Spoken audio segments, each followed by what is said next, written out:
ሄዶ ብቻ ያንን አፈር ስለቀመሰ ጽድቅ አለው ብሎ ያምናል። ይህን የሚያምነው ግን የተጻፈ መጽሐፍ ስላለ ነው እንጂ አፈ ታሪክም ዝም ብሎ ትርክትም አይደለም። ሶፊ እነዚህ ነገሮች መስተካከል አለባቸው ስንል ከመጽሐፍ ቅዱስ ጋር ግጭት ስላለው ነው። ሰው የሚድነው የእግዚአብሔር መንግስት የሚወርሰው በታላቁ መጽሐፍ በእስትንፋሰ እግዚአብሔር መጽሐፍ ላይ ጌታችን ኢየሱስ ክርስቶስም ሲያስተምር ደቀ መዛሙርት ምን አሉ? ስለ ደህንነት ሰው ለመዳን ሰው ለመጽደቅ ገነት ለመግባት ምን ማድረግ ምን መሆን አለበት አለ ዋናው መጽሐፍ። በሐዋርያት ትምህርት በኢየሱስ ትምህርት ብለታ ያለ ገድሉ ደግሞ ምን ይላል ብለታ ያለ ስታይ ኮምፕሊትሊ ይጋጫል እርስ በርሱ ከመጽሐፍ ቅዱስ ጋር ፈጽሞ አይሄድም። ኢየሱስ ክርስቶስ ነው እዛ ገድል ላይ ያወራው ካልከኝ እጅግ በጣም ነው የሚከብደው። ኢየሱስ ክርስቶስ ሁለት አይነት ቃል የሚናገር የሚዋሽ እንደሆነ ገድሉ ያሳየናል። ልካውም ከሙስሊሞች ጋር ዲቤት ሲደረግ አዲሶች ምናምን የሚባሉ መጽሐፎች አሉ። እነዛን ታመጣና ቆይ ሶፊዬ ስማኝ፣ እነዛን እናመጣና ይሄ እንዴት በሰው አእምሮ ይደረጋል? እዚህ ጋር ቁርአኑ እንዲህ ነው የሚለው ይሄ እንዴት ሆነ ብለ ኦርቶዶክሳውያንም ይከራከራሉ መጽሐፋቸውን እያነበቡ ለምንድን ነው ትክክል አይደለም ብለው ስላሉ። ልክ እንደዛኛም ገድሉን ስናነበው ከመጽሐፍ ቅዱስ ጋር እጅግ የሚራራቅ ነው ትክክል አይደለም ስንል ኦኬ በብሎ ታይቶ አው ከመጽሐፍ ጋር አይደለም ይሄ ነገር ትክክል አይደለም መስተካከል አለበት መባል ነው እንጂ ያለበት ለዛ ነገር መከራከር ትክክል ነው ብዬ አላስብም ሶፊ የእውነቱን ስነግርህ። ምክንያቱም በጣም ከባድ ነው የኢየሱስ ስለ መጽሐፍ ቅዱስ አድምጠኝ፣ ስለ መጽሐፍ ቅዱስ ስለገላት ይነፍሳነ ከሰዎች ጋር ስለተጋባ ወይም ቅዱሳን ዳሩ ያምጠኛል ከቅዱሳን ጋር ቃል ኪዳኖችን ያደርጋል አይደል? እነዛ ቃል ኪዳኖች ምንድነው? ወይንም ይሄ የገባው ቃል ኪዳን እንደዚህ ምንድናቸው? ትርጉማቸውስ ምንድነው? ለምንድነው የሚለው ነገር በመጀመሪያ አባቶችን አልጠየቅም፣ ወይንም የሰጡትን ምላሽ ወይንም የተናገሩትን አስተምህሮ አላዳመጥክም። ብታዳምጠው ነው በደንብ ይገባል። እኔ ቪዲዮን ሼር አድርግልሃለሁ። መምህራኖች በዚህ በቃል ኪዳን ላይ የሰጡትን ማብራሪያ ማለት ነው ጆይ በደንብ አድርጌ ሼር አድርግልህና ከዛ በኋላ በዚህ ጉዳይ እንደማትጠይቀኝ ተስፋ አደርጋለሁ ጆይ። ምክንያቱም እኛ ቅድስት ቤተክርስቲያን ስለማንጠይቃት ቀርበን ስለማናያት ሶፊዬ ብዙ ዛሬም ቢሆን ይኸውልህ ትርጉም እኮ ምናምን የለውም። እኔ ጠይቄያለሁ፣ ብዙ አመት ጠይቄያለሁ።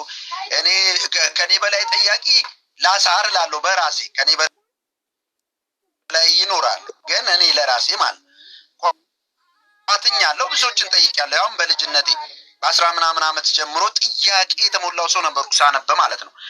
አሁንም ቢሆን ሰው ገዳም ሄዶ የሚቀበረው ለምንድን ነው? ቆይ ምላሹን ልንገርህ። ገዳም ሄዶ የሚቀበረው አንድ ሰው ይጸድቃል ተብሎ ነው አይደለም? እዛ ሄዶ የተቀበረ እንደሚጸድቅ አይደለም ትምህርቱ ያለው?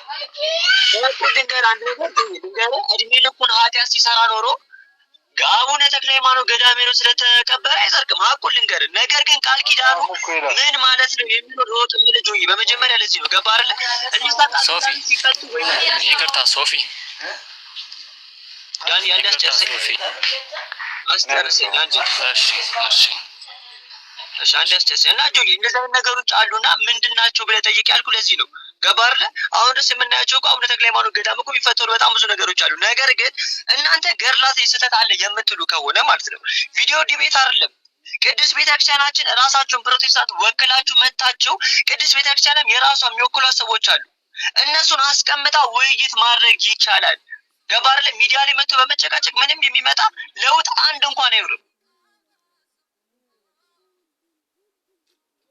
ምክንያቱም እናንተ ሲቀርብ ቆይ ሶፊ መልስ እንዳለ እያደረክ ስለምታወራ አይደለም። ሲጀምር መልስ የለም። ሁለት ደግሞ እነሱም ለመወያየት አይፈልጉም። እዛ እኮ ነው ለዛ ነው አንገት ይዘን ቃልን የሚል ዛቻ ውስጥ የተገባው። ይኸውልህ ሶፊ አሁን አንተ እዚህ ስትመጣ መልስ ስታጣ አባቶችን ጠይቁ ትላለህ። አባቶቹ ደግሞ ያስፈራሉ። መልስ የለም። ይኸውልህ አድምጠኝ፣ ይኸውልህ አዳምጠኝ። ይኸውልህ እኔ ማለት ነው አንድ ተራ ሰው ነኝ። በመጀመሪያ ታውቁ የሚገባው ነገር ይኸውልህ አዳምጠኝ፣ ጆሮ ይስማ። መጀመሪያ እኔ እንደ ሊቃውንቶቹ ገዳም ሄጄ ቆሎ እየበላሁ የተማርኩ ልጅ አይደለሁም። በመጀመሪያ ታውቁ የሚገባው እውቀት ያለችው ያንዳንዱ እነሱ ጋር መወያየት። እኔ አቁል ልንገር አንድ ነገር፣ አንድ ሀቅ ልንገር። አድምጠኝ፣ በመጀመሪያ አድምጠኝ። ይህ ውይይት የማይደረገው በእናንተ ዘንድ ፍራቻ ስላለ ነው። እኔ አቁል ልንገር፣ አንዱ ፓስተር ሰብስበህ ፕሮቴስታንትን ወክለህ ከኦርቶዶክስ ጋር ተነጋገር እንትን አቁል ልንገር፣ ፓስተርነት እኮ አድርጉት። ምን አለን እኮ አድርጉት አድርጉት እኮ ነው ያለው። ፕሮቴስታንትን የሚወክል ሰው አዘጋጁና እኛ እናመቻቻለን፣ ችግር የለውም። እኛ ሄደን አባቶችን ጠይቃለን። ከፕሮቴስታንቶች ጋር ውይይት ይደረግ ብለን መጠየቅ አይከተልም። እየተሰማማ ለምሳሌ ሚዛኑ ሊሆን የሚገባው መጽሐፍ ቅዱስ አይደል? በመጽሐፍ ቅዱስ ሚዛን ነው እነዚህን ነገሮች ማውራት ያለብን። አንተ እንደተሰማ ወይ እንደፈለግከው እኮ አይደለም። አሁን ታምረ ማርያምና ያለችው ማርያምና መጽሐፍ ቅዱስ ላይ ያለችው ማርያም ይለያያል የሚል ሀሳብ አመጣ። አሁን ለዚህ አንተ መልሳለ ወደ ርዕሱ ልመልስክ፣ ምክንያቱም እየሰፋ ስለሆነ መልሳለክ። እኔም አይለኝ መጽሐፍ ቅዱስ ላይ ያለችው ማርያም ታምረ ማርያም ላይ ያለችው ማርያም ሁለቱም አንድ። በቃ አስረዳ። ከመጽሐፍ ቅዱስ አውጥተህ ከማህፀን ጀምሮ መድኃኒት ሆና ታምር ስትሰራ የነበረችዋን ማርያም መጽሐፍ ቅዱስ ላይ አሳየን። ይሄ ነው በቃ ጥያቄ እኮ። አሁን እኮ ጠይቀኝና ላሳየህ። አሁን ለምሳሌ ታምረ ማርያም ላይ ብዙም ጊዜ የምታነሱት ነገር አለ። አሁን ዮናታንም ሲናገር ስለተሰገደለት እናታችን ቅድስት ድንግል ማርያም ጣዖት አምላኪነት ተባለ። ገባር ለመጽሐፍ ቅዱስ ላይ የተሰገደለት ሁሉ አምላክ ነው የሚል ነገር የለም። እንደዚህ አይነት እኮ አሁን ይኸውልህ፣ አሁን ላንብበውና ከዛ በኋላ እንትን ትላለህ። አይኗ የታወረ ከሐና ዘመዶች መካከል ሐና ማለት የማርያም እናት ናት ነው የሚለው። ቆይ አንዴ ዳኒ ወርዷል። ሶፊ ወርዶ። እሺ ዳኒ፣ ያው ስለዚህ መልስ የለም። ዳኒ ቀጥል። አስገባው ይቅርታ ከእንትን ካላለህ ሶፊ ይግባ፣ እኔም እንዳወራ፣ ምክንያቱም ከአንድ ሁለት ይሻላል። እሺ የታለ ገስት አላከልኝም ሌላ ሰው ላስገባ ከፈለክ ይሰማል። ሶፊ አስገባው ስለምፈልገው ነው። ያው እኔም እንደሱ ስለሆንኩ ብዬ ነው። እሱን የጠየቀው ከመጽሐፍ ቅዱስ ስለ ታምረ ማርያም አስረዳኝ ያልከው ነገር አለ አይደል? ይሰማል። ሶፊ በራሱ ነው የወጣው ባይዘው አለም። አዎ ይሰማናል ዳኒ። ይሰማል። እሺ እያለ ከታምረ ማርያም ውጪ አንተ አንድ ጥያቄ ልጠይቅህና አሁን ካልከው የመጽሐፍ ቅዱስ ማስረጃ ሰጥሃለሁ። አትጠይቀኝ። እመቤታችን ሞታለች አልሞተችም? ጥያቄውን መልሳለሁ። ወይም አርፋለች አላረፈችም? ሰው ስለሆነች እንደምታርፍ እኛ እናምናለን። በደንብ አርፋለች፣ ወደ ጌታዋ ሄዳለች። አርፋል? በምን አወቅ? መጽሐፍ ቅዱሳዊ ማስረጃ አለ? ምክንያቱም የምትኖርበት እድሜ የሰው ውስን ስለሆነ 2000 ዓመት የኖረ ሰው የለምና፣ ስለዚህ 2000 ዓመት የኖረ ሰው የለም መጽሐፍ ቅዱስ አይልምና ልክ ይሄንን ያ ይሄ ልክ እንደዛ ሁሉ ታምረ ማርያም ላይ የተጻፉት ነገሮች ሁሉ መጽሐፍ ቅዱስ ላይ መጻፍ አለባቸው ብዬ አላምንም። እኔ አለባቸው ትለኝ ከሆነ አንተ እመቤታችን ማረፉን ወይም ከአጸደ ሥጋ ወደ አጸደ ነፍስ መሄዷን በመጽሐፍ ቅዱስ አስረዳኝ። ከዛ እኔም ታምረ ማርያም ላይ ያለውን ነገር አስረዳለሁ ማለት ነው። ዳኒ ቆይ ዳኒ ይኸውልህ መጽሐፍ ታስሯል። መጽሐፍ እንዴት እንደታሰረ እንዴት እንደታሰረ ላሳየህ። በቃ ዋነኛ የሚባሉ ሐዋርያት 12 ደቀ መዛሙርት ከክርስቶስ ጋር አሉ። ቆይ ስማኝ፣ ከክርስቶስ ጋር አሉ አይደል? የነበሩ ደቀ መዛሙርቶች አይደለ? አዎ። ምን አለ ኢየሱስ ክርስቶስ ለነሱ ተልእኮ ሲሰጥ፣ አንደኛ ያዘዝኳችሁን ሁሉ ሰዎች እንዲጠብቁ ያስተማራችሁ ደቀ መዛሙር ታርጉ አለ። ምን ያዘዝኳችሁን ሁሉ ገብተዋል። ከዛ በኋላ እነሱም ሲያስተምሩ የጌታችንን የኢየሱስ ክርስቶስ የመድኃኒታችንን ትእዛዝ ከኛ እንዳገኛችሁት እንዲሁም ከዋነኞች ሐዋርያት እንዳገኛችሁት ከጳውሎስ ከጴጥሮስ ምናምን ተባብለው እርስ በርስ ደብዳቤዎቻቸው ላይ ጽፏል። እሱን አስቡ ተባለ። ገብተዋል። እነዚህ በዓይን ያዩ የዳሰሱ የጨበጡት እንዲህ አሉ፣ ያየነውን የሰማነውን የዳሰስነውን እንነግራቸዋለን። ስለ ዘላለም ሕይወትም ተገለጠ፣ አይተንማል። ደስታችሁ ፍጹም እንዲሆን ህብረታችሁም ከኛ ጋር እንዲሆን የኛ ህብረት ከአብ ከወልድ ከመንፈስ ጋር ስለሆነ ከኛ ጋር ደስታችሁ ፍጹም እንዲሆን ይህንን ጽፍላችኋለን አለና ስለ መዳን ስደክም እንዴት ኃጢአት ስለመስተሰረይ ማን ኃጢአት እንደሚያስተሰርይ ማን ጠበቃ እንደሆነ ማን መካከለኛ እንደሆነ እንዳለ ጽፈዋል። ከዛ አንድም ቃል ደግሞ ጳውሎስ እንዲህ ብሏል፣ በእኛ ትማሩ ዘንድ ይህ ምሳሌ ልስጣችሁ፣ ከተጻፈው አትለፍ ተብሎ እንደተጻፈ ከተጻፈው ምን አትበል አትለፍ ተብሏልና ተብሏል። ገብቷል። ራእይንም ሲጽፍ ዮሐንስ ምንድን ያለው? ይህ መጽሐፍ የሚያነቡ የሚጠብቁ የሚሰሙ ብፁዓን ናቸው አለ። በዚህ ላይ የሚጨምሩ አለ መጨረሻ ላይ ጌታ ኢየሱስ ራሱ በዚህ የዚህን የትንቢት መጽሐፍ የሚሰማን ይመሰክርለታለሁ። በዚህ ላይ የሚጨምር መቅሰፍት ይጨመርበታል፣ የሚቀንስ ደግሞ እድሉን ከመንግስተ ሰማይ እኔ ያጎልበታለሁ። ይህን መመሰክር እኔ ጌታ ኢየሱስ ክርስቶስ ነኝ አለ። ስለዚህ ዮሐንስ የምትመልስልኝ መሰለኝ አይደል? ዮሐንስ ነው የምትመልስልኝ። ጌታ ኢየሱስ ከዚህ ጋር እሱ ጋር የራእይ ላይ የተጻፈው ነገር አንተ እንደምትለው አይደለም። አንዴ ዳኒ ልጨርስ። እኔ ኖርማሊ እንደዚህ ምናምን አይደለም። ልጨርስ። ቆይ እሺ ልጨርስ። አታቋርጠኝ። እሺ ልጨርስ። ልጨርስ። አታቋርጠኝ። በስጋ የተገለጠ አምላክ እያለ የዳሰሱ የጨበጡ ያየነውን የሰማነውን ብለው ስለ ዘላለም ሕይወት ቢሆን ስለ ደህንነት የነገሩን የጻፉልን አንሶን ሌላ መጽሐፍ አያስፈልገንም። ከነሱ የሚበልጥ ምስክር ለሱ የለም። ለዚህ ደግሞ ዮሐንስ 17 ላይ ሄደ ስታነብ እንዲህ አለ፣ አባቶች ስለ እነዚህ ስለሰጠኝ እጸልያለሁ፣ ስለ ዓለም ግን አልጸልይም ብሎ ከጸለየላቸው በኋላ ስለ እነዚህ ብቻ ግን አልጸልይም ከቃላቸው የተነሳ በእኔ ስለሚያምኑት እንጂ ዮናስ አሁን ዮናስ አትግባ። ሰማኝም አንዴ አይደለም አንተ አሁን እየሰበክ ነው ያለው። ገብቶሃል? ሁሉንም እየሰበክ አይደለም እየሰበክ ነው ያለው። አስጨርስና ኧረ እባክህ ቆይ ዳኒ መጀመሪያ አስጨርስና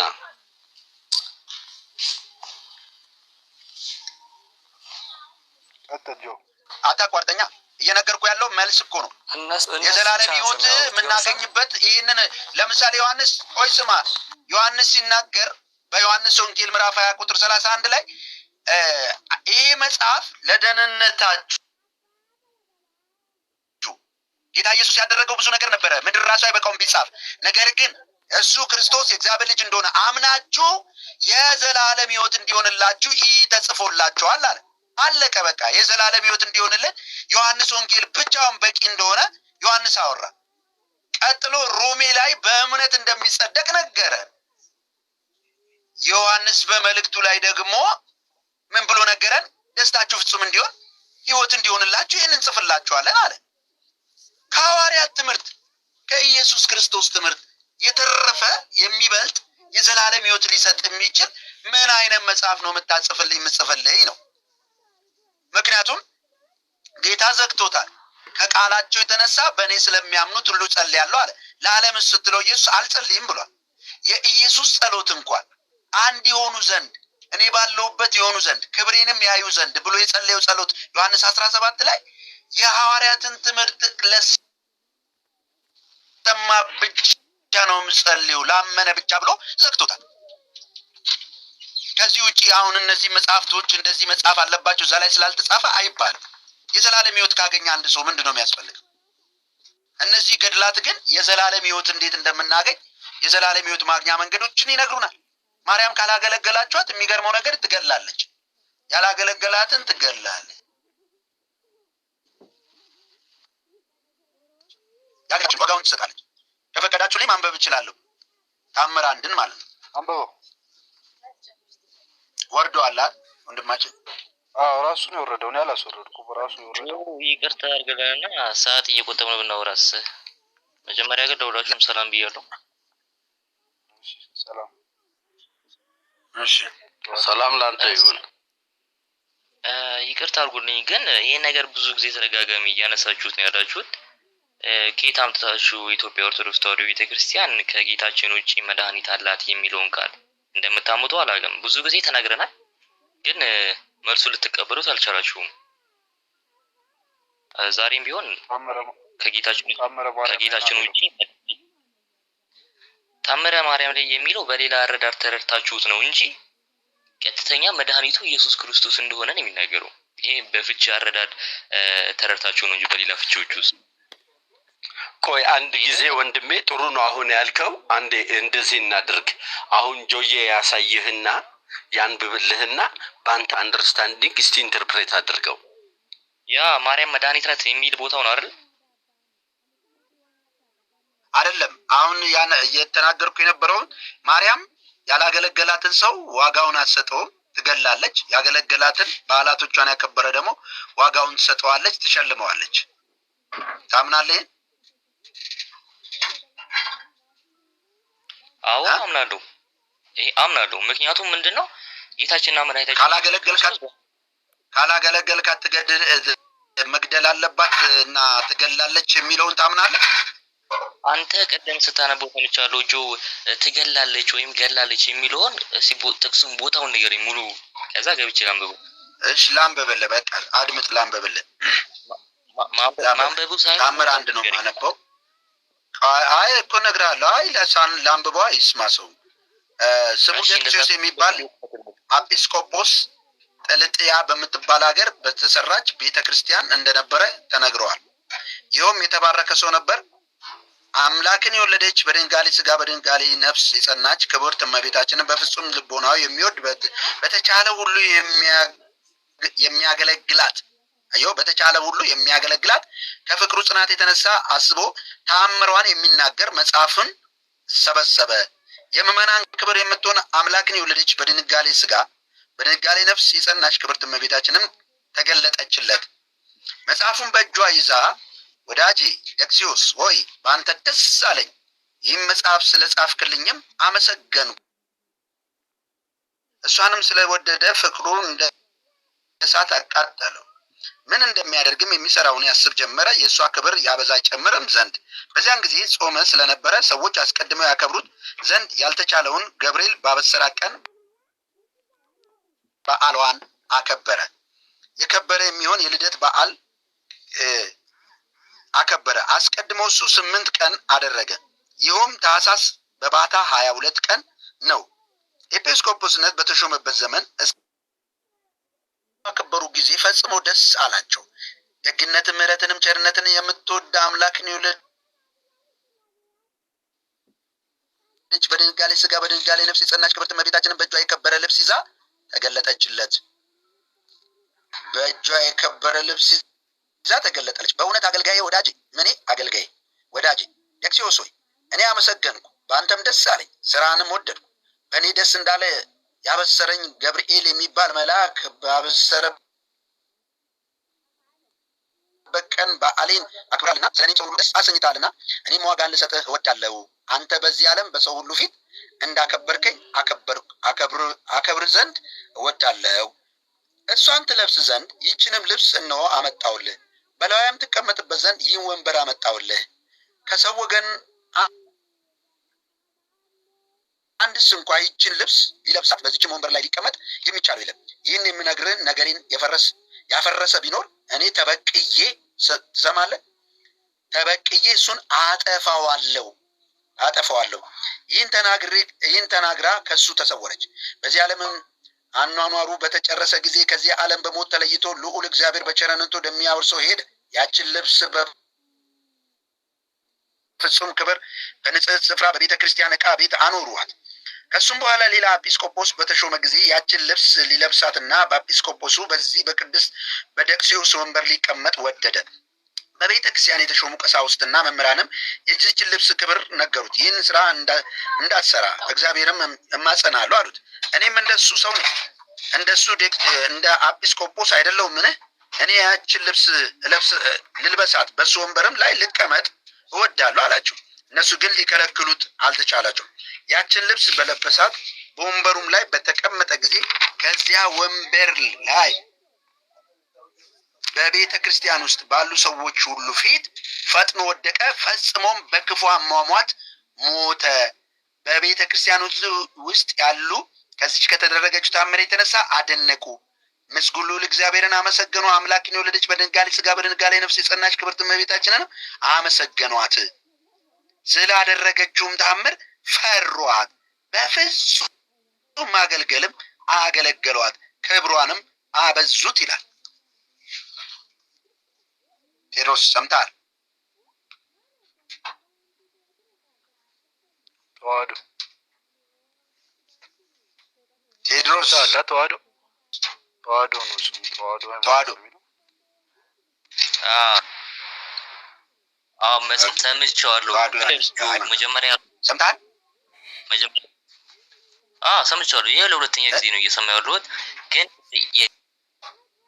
የጠየኩ ነገር ምንድን ነው? መጀመሪያ የመጽሐፍ እስቲ ፔጁን አሳየን በቪዲዮ ገልጸ ማለት ነው።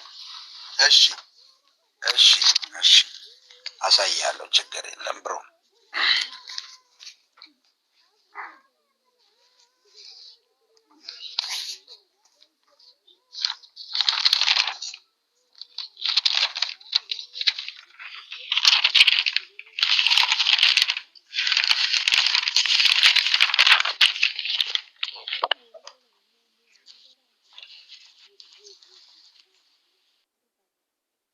ኖ ሽፋኑን ገልብጠው እስኪ መጀመሪያ ሽፋኑ። ቆይ ከሽፋኑ በፊት ይህን አንብበ አሳያለሁ። ችግር የለም። በማንዘብ በኢትዮጵያ ኦርቶዶክስ ተዋሕዶ ቤተክርስቲያን ፓትርያርክ አሳያለሁ። ያው ሽፋኑ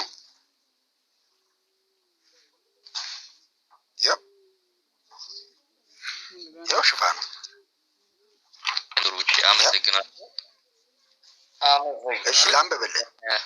በቃሉ ዘንድ የሚያገለግል የኢትዮጵያ በቃ የኢትዮጵያ ኦርቶዶክስ ተዋሕዶ በፓትርያርክ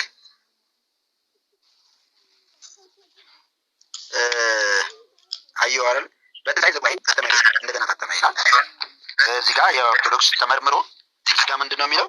የኢትዮጵያ ኦርቶዶክስ ቤተክርስቲያን ተመርምሮ ተፈቅዶ የታተመ ያለ አሳታሚ ፍቃድ ማሳተም በሕግ የተከለ ያስጠይቃል ይላል። አዲስ አበባ። ከዛ እዚህ ጋር ፓትርያርኩ አሉ የምታያቸው ገብተዋል። ይኸው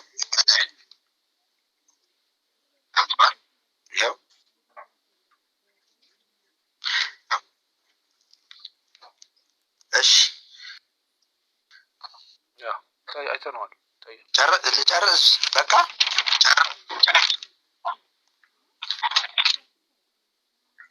ተዋህዶ አይተሃል እንግዲህ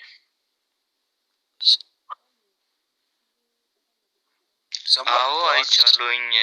በቃኝ ብያለሁ። ያው በራሳችሁ ፍቃድ ነው እያስጎበኛችሁኝ ያላችሁት። በመጀመሪያ ተአምረ ማርያምን ለመቀበል ወይም እጅ ላይ ለመያዝ መድኃኒትነቷን መቀበል አለብህ።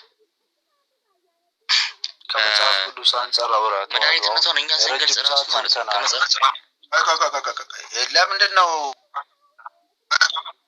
ርዕስ የምቀይረው? አሁን ያነበብኩትን አላምን ብለህ እንዲህ አይነት ነገር አላምንም ብለህ መጽሐፉን አሳየኝ አልኩህ፣ አሳየው። ስለዚህ ማርያም ሰው ትበቀላለች ካላገለገሏት፣ ያገለገላትን ደግሞ ዋጋውን ትሰጣለች፣ ወንበርና ልብስ ሰጥታለች። ከዛ ደግሞ በዛ ወንበር ላይ የተቀመጠውን እበቀላለሁ እንዳለች ተበቅላ ገላለች። ይህን ታምንበታለህ? የተስማማን ካልሄደ በጣም ይቅርታ እያቆረጣችሁ ነው ያላችሁት። በራሳችሁ ፍቃድ ብቻ ነው እያወራችሁ ያላችሁት። አይደለም መጀመሪያ መጽሐፉ ሪል መሆኑን እኮ አሳየክ። አሁን ሌላ መከራከሪያ አታምጣ። መልስ ስለሌለ አንተ መጽሐፉን አሳየኝ አልከው ወርዷል። በቃ አይ መልስ ስለሌለው ያው ነው። ሌላ መልስ ያላቸው ሰዎች ይምጡና እሺ። አየህ እዚህ እኛ በምክንያት ነው እዚህ ተአምረ ማርያም ያለችው ማርያምና የጌታችን ኢየሱስ ክርስቶስ እናት ይለያያሉ የምንለው በምክንያት ነው። እሺ ሰላም፣ እንዴት ናችሁ? አለን። አንዴ አዲስ ስትገቡ ገና ሚዩት አድርጉት። አንዴ አዲስ ስትገባ ሚዩት አድርገውና ሲሰጥህ ኦኬ። አሁን በመጀመሪያ እኔ እዚህ ያለ ሰው ሁሉ በደንብ እንዲረዳ የሚገባው ይሄ አሁን በዚች ሴትኛ በምንድን ነው የምታምነውት ብለህ ዶታ ስለሆነ ነው። አንዴ አንብብልኝና ዶታ ወንድሜ፣ አንዴ ትሰማኛለህ? ስራ ላይ ስለሆንኩ። እሺ ቀጥል።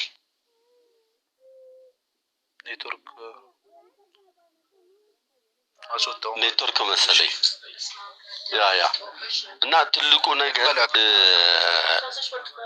ጌታ ኢየሱስ ክርስቶስን የወለደች ቅድስት ድንግል ማርያም እሷ አይደለችም። በእሷ ስም በብላት የተፈጠረ ተረት ነው። እሷ እንዲህ አይነት ነገሮች ውስጥ አትገባም። ይህንን ሰው ሁሉ ሊገባው ይገባል። እዚህ ተአምር ተብሎ የተጻፈ ሌላ ነገር ነው። በብልሃት የተፈጠረ ተረት ነው።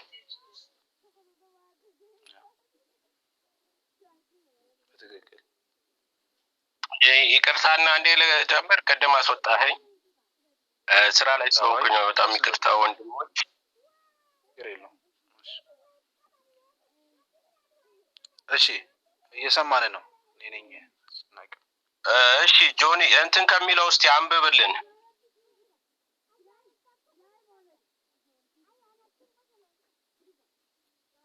ኦኬ ኔትወርክ እኔ ጋር ያስተጋባል በል ተመልሼ ልግባሽ።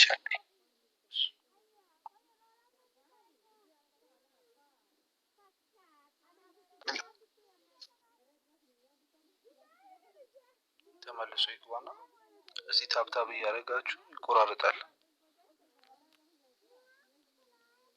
አሌክስ የጀመርከውን ሀሳብ መጨረስ ትችላለህ።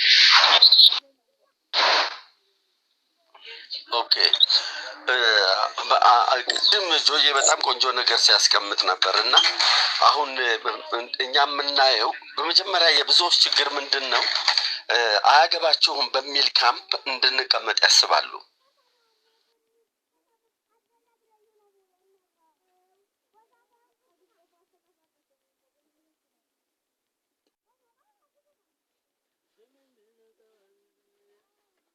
ወይ የገቡ ወንድሞች አሉ፣ እነሱን ተቀበላቸው ዳኒ። እሺ ሰላም። አሁንም በድጋሚ እሰማለሁ። አሁን ሰማን። እሺ ጆኒ እንትን ከሚለው እስቲ አንብብልን። እኔም ዋጋህን ልሰጥህ እወዳለሁ እሱን ከሚለው እስቲ ጀምርና እስከ መጨረሻው እዛ ጋር መልእክት ስላለው እስቲ አንብብል።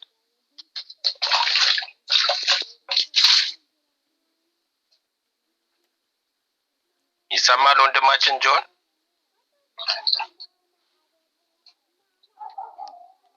ጆ የለም መሰለኝ ወጥቷል። ጆ ይሰማል? ኦኬ እናንተ ጋር ነው ያለው? ሚውት አለ እያወራሁ ነው አለው። እሺ እኔም ዋጋህን ልሰጥህ እወዳለሁ ከሚለው ውስጥ እያነበብክ እሱን እያነበብክልን ሂድ። እሺ የምእመናን ክብርት የምትሆነው አምላክን የወለደች በድንጋሌ ሥጋ በድንጋሌ ነፍስ የጸናች ክብርት እመቤታችን ተገለጠችለት። መጽሐፉን በእጇ ይዛ ወዳጄ ደቅሲዮስ ሆይ በአንተ ደስ አለኝ፣ ይህም መጽሐፍ ስለ ጻፍክልኝም አመሰገንኩ፣ ከዚህ በኋላ ከእሱ ተሰወረች ይላል። ደቅሲዮስም በራእይ ይህን ነገር ባየ ጊዜ አምላክን የወለደች በድንጋሌ ሥጋ በድንጋሌ ነፍስ የጸናች ክብርት እመቤታችንን ከመውደዱ የተነሳ ፈጽሞ ደስ አለው። እሷንም ስለወደደ ፍቅሩን እንደ እሳት አቃጠለው። ምን እንደሚያደርግም የሚሰራውንም ያስብ ጀመር። የእሷን ክብር ያበዛ ይጨምርም ዘንድ በዚያን ጊዜ ጾም ስለነበረ ሰዎች አስቀድመው ያከብሩት ዘንድ ያልተቻላቸውን ባበሰራ ቀን የእሷን ክብር ነው እያለ ያለዋል። እየተጨነቀ ያለው ስለ እሷ ክብር ነው አይደል? ያ አሁን ታች ጋር ያላችሁ ክርስቲያኖች ኦርቶዶክሶች ማየት ያለባችሁ ክብሯን ነው እየተጨነቀ ያለው። ቀጥል። እሺ አከበረ በዚያን ጊዜ ጾም ስለነበረ አይ ቅድም አንተ ስትገልጸው ልክ ስላልነበረ ነው። እሺ ሂድ። ቆይ እኮ አታቋርጥ፣ አስጨናቂ አታቋርጥ። እሺ ሂድ ቀጥል። አብሽ እሺ መልካም። ያከብሯት ዘንድ ያልተቻላቸውን የገብርኤል ባበሰራ ቀን በዓሏን አከበረ። የከበረ የሚሆን ልደት በዓል ከማክበር አስቀድሞ እሱ 8 ቀን አደረገ። ይሁም ታኅሳስ በባታ 22 ቀን ነው። ኤጲስቆጶስነት በተሾመበት ዘመን እስከዚች ቀን ድረስ ተሰራ። ሰዎችም ባከበሩት ጊዜ ፈጽሞ ደስ አላቸው። ደግነትን ምሕረትንም ቸርነትን የምትወድ አምላክን የወለደች በድንጋሌ ሥጋ በድንጋሌ ነፍስ የጸናች ክብርት እመቤታችንም በእጇ የከበረ ልብስ ይዛ ተገለጠችለት። በእውነት አገልጋዬ ይሰማል። በእውነት አገልጋዬ ወዳጄ ደቅሲዮስ ሆይ እኔ አመሰገንኩ፣ በአንተም ደስ አለኝ፣ ስራህንም ወደድኩ። በእኔ ደስ እንዳለ ያበሰረኝ ገብርኤል የሚባል መልአክ ባበሰረበት ቀን በዓሌን አክብረሃልና ስለ እኔም ሰውን ሁሉ ደስ አሰኝተሃልና እኔም ዋጋህን ልሰጥህ እወዳለሁ። አንተ በእኔ በዚህ ዓለም ባለው በሰው ሁሉ ፊት እንዳከበርከኝ አከብር ዘንድ እወዳለሁ። እሷን ትለብስ ዘንድ ይህችንም ልብስ እነሆ አመጣሁልህ፣ በላዩም ትቀመጥ ዘንድ ይህን ወንበር አመጣሁልህ። ከሰው ወገን አንድስ እንኳን ይህችን ልብስ ሊለብሳት በዚህች ወንበር ላይ ሊቀመጥ የሚቻለው የለም። ከሰው ወገን ይህን የነገርኩህን ነገርን ቆይ ልጨርስ። ያዘው ለምን ትጨርሰዋለህ? ከሰው ወገን እያለች ነው አይደለ? እናታችን ምንድን ነው እያለች አለ? ከሰው ወገን ልብሱን ምንድን ነው ብትለው ከሰው ወገን ልብሱን ምን እያለች ነው? እየጨረስከው ሂድ። ከሰው ወገን እያለች ነው አይደል? ከሰው ወገን እሺ፣ ከሰው ወገን ሂድ። ልብስና ወንበር ይዛለች። ከሰው ወገን ይችን ልብስ ነው አመጣውልህ፣ በላዩም ትቀመጥ ዘንድ ይህን ወንበር አመጣውልህ።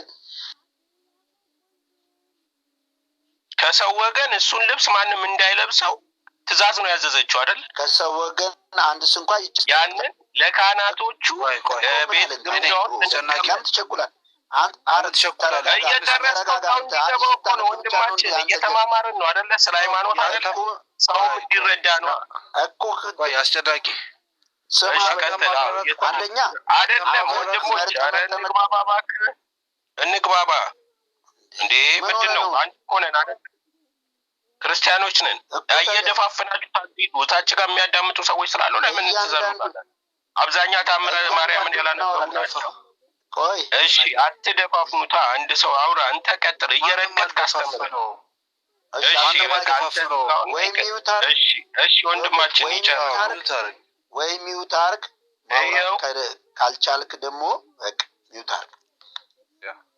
ይህችን ልብስ ትለብስ ዘንድ አመጣውልህ፣ ይህችን ወንበር ትቀመጥባት ዘንድ አመጣውልህ ነው የምትለው። እንግዲህ አስተውሉ። ይህን ወንበር አመጣውልህ። ከሰው ወገን አንድ ስንኳ ይህችን ልብስ ሊለብሳት በዚህችን ወንበር ላይ ሊቀመጥባት የሚቻለው የለም ማለት። ለዚህ ሰው ባህሏን ስላከበረ፣ እሷን ስላከበረ፣ ቀኖቶቿን ባህሎቶቿን ራሱ ስላከበረ ተገልጣ ደስ ብሏት አመሰገነችው። አገልጋይ ሆይ አለችው። ስላገለገልከኝ ዋጋን እሰጣለሁ አለችው። ዋጋው ምንድነው? ልብስ ይዛለት መጣች። ማንም እንዲለብሰው አይፈቀድም አለች።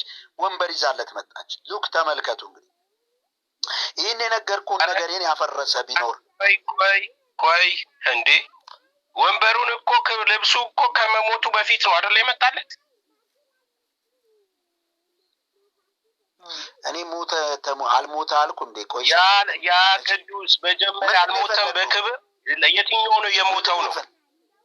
የትኛው ነው የሞተው? መጨረሻው ላይ ነው ሞቱ ላይ የምትመጣው። ግን በክብር አንተ ጋር አንብበው ነው የምልህ። በደንብ አንብበው እንድንረዳ።